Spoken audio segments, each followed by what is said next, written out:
دنیا کی تاریخ کے کچھ کردار ایسے ہیں جن کی کہانیاں اپنے اندر عبرت اور سبق کا ایک خزانہ رکھتی ہیں۔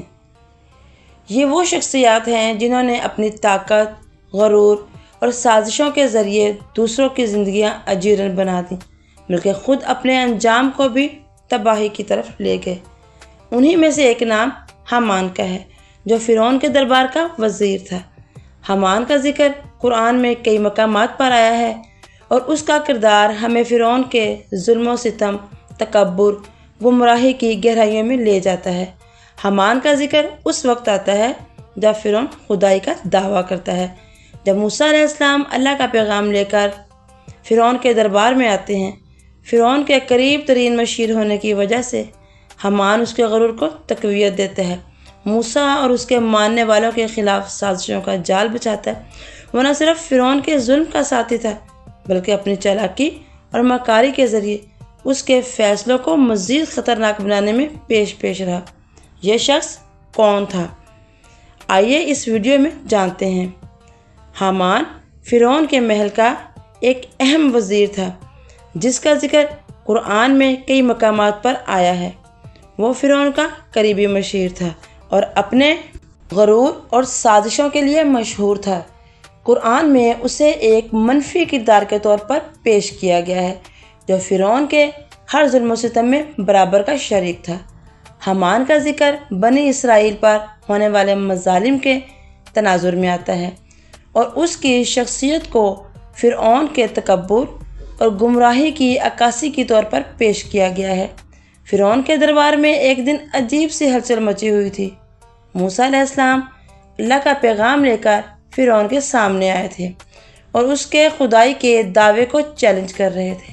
فرعون غصے سے پاگل ہو رہا تھا، لیکن اس کے چہرے پر ایک سوالیہ نشان تھا۔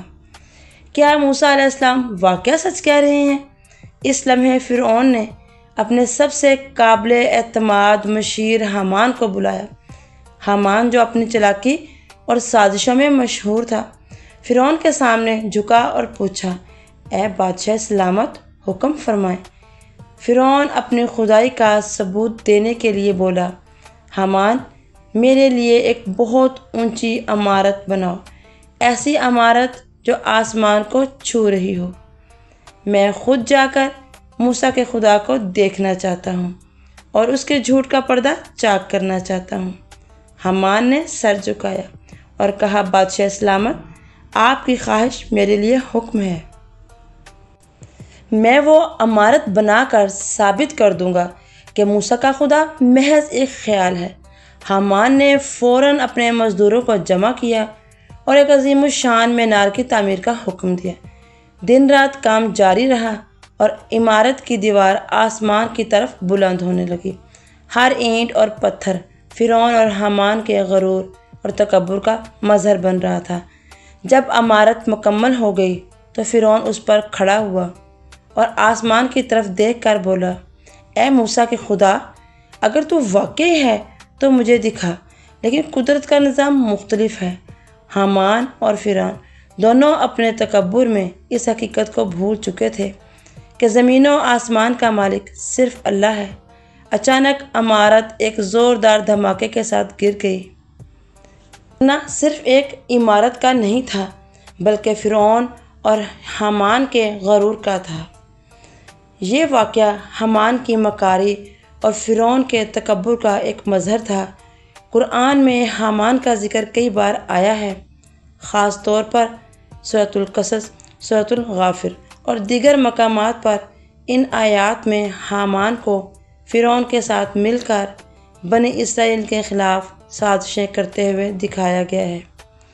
فرعون نے حامان کو حکم دیا کہ وہ ایک عمارت بنائے تاکہ وہ موسیٰ کے خدا کو جھٹلانے کا ثبوت حاصل کر لے۔ یہ واقعات حامان کی اس سوچ کو ظاہر کرتے ہیں جو فرعون کی سرکشی کو بڑھاوا دینے کا سبب بنی۔ قرآن ہمیں حامان کے ذریعے بتاتا ہے کہ کیسے ایک شخص اپنے حکمران کے غلط کاموں کا ساتھ دے کر پوری قوم کے لیے تباہی کا ذریعہ بنتا ہے۔ حامان فرعون کے جبر کو نافذ کرنے کا ایک بڑا ذریعہ تھا۔ اس نے فرعون کی حکومت کو مضبوط کرنے کے لیے ہر ممکن کوشش کی اور بنی اسرائیل پر ہونے والے مظالم میں پیش رہا۔ حامان نے فرعون کے ساتھ مل کر موسیٰ کے خلاف کئی سازشیں کی۔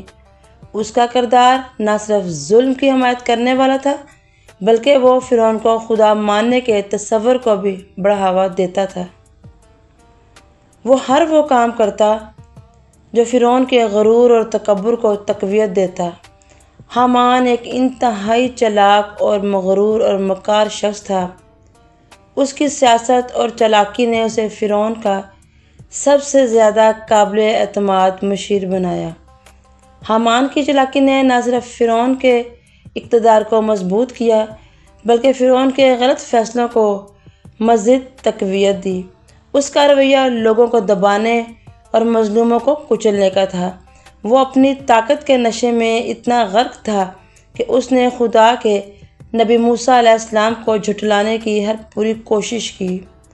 قرآن ہمیں بتاتا ہے کہ حامان اور فرعون دونوں کا انجام نہایت عبرت ناک تھا۔ جب موسیٰ اور ان کے ساتھی بنی اسرائیل فرعون کے ظلم سے بچ کر نکلے تو فرعون نے ان کا پیچھا کیا۔ اللہ کے حکم سے سمندر دو حصوں میں تقسیم ہو گیا اور جب فرعون اور اس کے ساتھی اس میں داخل ہوئے تو وہ سب کے سب ڈوب کر ہلاک ہو گئے۔ حامان کا انجام بھی اسی کے ساتھ ہوا۔ وہ دنیا میں طاقت اور غرور کے نشے میں مست تھا لیکن اس کی تمام سازشیں ناکام ہو گئیں۔ وہ اللہ کی پکڑ سے بچ نہ سکا۔ حامان کے بارے میں مفسرین اور تاریخ دانوں نے اپنی آراء پیش کی ہیں کہ مورخین کا کہنا ہے کہ حامان مصر کا ایک مشہور معمار تھا اور وہ اس کے آثار قدیمہ سے بھی اس کے وجود کی جھلکیاں ملتی ہیں۔ مفسرین کے مطابق حامان فرعون کے دربار میں ایک ایسا شخص تھا جو اپنے ذاتی مفاد کے لیے فرعون کے ساتھ شریک رہا اور ظلم کے تمام اقدامات میں برابر کا شریک تھا۔ حامان کا ذکر اس وقت آتا ہے جب فرعون خدائی کا دعویٰ کرتا ہے اور موسیٰ علیہ السلام اللہ کا پیغام لے کر اس کے دربار میں آتے ہیں۔ فرعون کے قریب ترین مشیر ہونے کی حیثیت سے حامان نے ہمیشہ اس کے غرور کو تقویت دی اور موسیٰ اور اس کے ماننے والوں کو خلاف سازشوں کا جال بچھایا۔ وہ نہ صرف فرعون کے ظلم کا ساتھی تھا بلکہ اپنی چالاکی اور مکاری کے ذریعے اس کے فیصلوں کو مزید خطرناک بنانے میں پیش رہا۔ حامان کا ذکر بائبل میں بھی ملتا ہے لیکن وہ کردار قرآنی حامان سے مختلف ہے۔ بائبل کے مطابق حامان فرانس کے دربار کا ایک وزیر تھا جبکہ قرآن کے مطابق حامان کا تعلق فرعون کے دربار سے تھا۔ ان دونوں کرداروں میں نام کی مماثلت تو ہے لیکن واقعات و شخصیات۔ یہ اختلاف ہمیں مختلف مذاہب کے تاریخی پس منظر کو سمجھنے میں مدد دیتے۔ جدید تحقیق نے حامان کا ذکر تاریخی حوالوں سے جوڑنے کی کوشش کی ہے۔ آج آثار قدیمہ میں ایسے شواہد ملے ہیں جو فرعون کے دور کے مشیروں معماروں کے بارے میں بتاتے ہیں۔ حامان کا ذکر ہمیں اس دور کی معاشرت، سیاست اور ظلم کو سمجھنے میں مدد دیتا ہے اور یہ ثابت کرتا ہے کہ قرآن میں موجود کہانیاں حقائق سے مطابقت رکھتی ہیں۔ ساتھیوں، ویڈیو پسند آئی ہو تو لائک اور کمنٹ ضرور کیجیے گا۔